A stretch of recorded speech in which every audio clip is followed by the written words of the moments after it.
ఆంధ్రప్రదేశ్ ప్రభుత్వ అసెంబ్లీలో కొంతమంది పెద్దలు చేసిన కామెంట్స్ పై మెగాస్టార్ చిరంజీవి గారు స్పందించిన విధానం ఏమైతుందో అది సత్యం, 100% సత్యం, 100% సత్యం.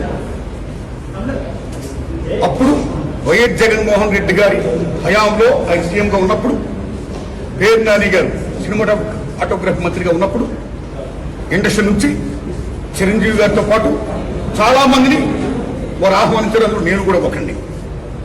చిరంజీవి గారు మాట్లాడుతూ నానుమూర్తి కూడా వచ్చారు మాతో అన్నారు. కాబట్టి చాలా మంది మీలాంటి మిత్రులు నన్ను ఈవేళ అక్కడ ఏం జరిగిందని అడుగుతున్నారు. కాబట్టి చెప్పాల్సిన బాధ్యత నాపై ఉంది. కాబట్టి నేను చెప్తున్నా, సత్యం చెప్తున్నాను మీకు. జగన్మోహన్ రెడ్డి గారి గవర్నమెంట్ మా సినిమా కళాకారులు కానీ చిరంజీవి గారిని కానీ ఎవరిని కూడా అవమానించలేదు, చాలా గౌరవించారు.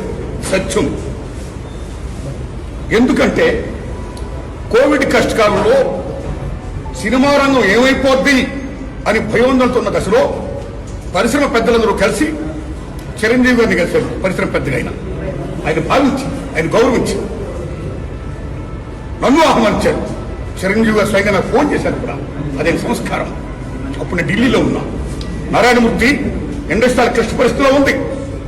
భారీ చిత్రాలతో పాటు సగటు సినిమా తీసిన ఇలాంటి వాళ్ళు అందరూ కూడా రావాలి, ఒపీనియన్స్ చెప్పాలి, మనందరం ప్రభుత్వాన్ని కలవాలి, ప్రభుత్వం నుంచి మనకి ఏ సహాయ శాఖలు వస్తాయో మనం స్వీకరించాలి, మనం విన్నవించాలి అని చిరంజీవి గారు చెప్పడం, అందరూ మీట్ అవడం చిరంజీవి గారి ఇంట్లోనే ఇది జరిగింది.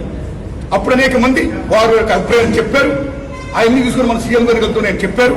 వారు సీఎం గారితో మాట్లాడారు స్వయంగా.